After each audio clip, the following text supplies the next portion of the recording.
আসসালামু আলাইকুম রহমতুল্লাহ। সবাই দেখেন কবুজ কিভাবে গরম করতে হয় রুটি। ওই যে কুয়েতে যে কবুজগুলো খায় সেই কবুজগুলো এই যে রেখে দিছি।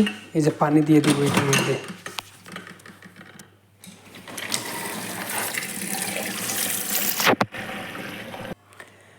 এই যে দেখেন গ্লাস দিয়েছি, পানি দিয়েছি, এই যে রুটি দিয়ে দিলাম।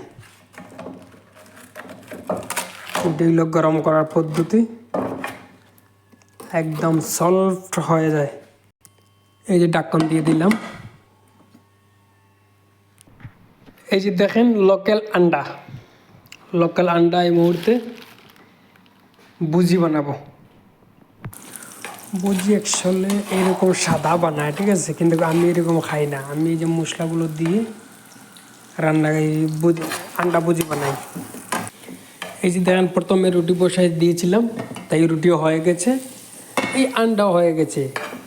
পেঁয়াজ মরিচ এগুলা রেডি করতে করতে আমার এই রুটিও হয়ে গেল, এবার আন্ডা হয়ে গেছে, একই সাথে হয়ে গেছে। মানে প্রথমে পানি দিয়ে বসাইতে হবে, এরপরে পেঁয়াজ রসুন যা কাটার কাটবেন কাইটে এইগুলো রেডি হইতে হইতে এইদিকে রুটি হয়ে যাবে।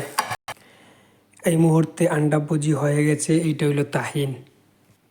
এই যে দেখেন এইরকম গরম করলে কি হয়, এই যে দেখেন একদম নরম হয়ে যায়, অনেক টেস্ট খাইতে এইরকম। তো এই মুহূর্তে হয়ে গেছে। এই যে দেখেন একদম নরম, একদম নরম। তো এই মুহূর্তে হয়ে গেছে। এইটা হইলো তাহিন, আন্ডা ভুজি করেছি। এই যে রুটি। তো এই মুহূর্তে ভিডিওটা শেষ করতেছি। সবাই ভালো থাকেন, সুস্থ থাকেন। আল্লাহ হাফেজ।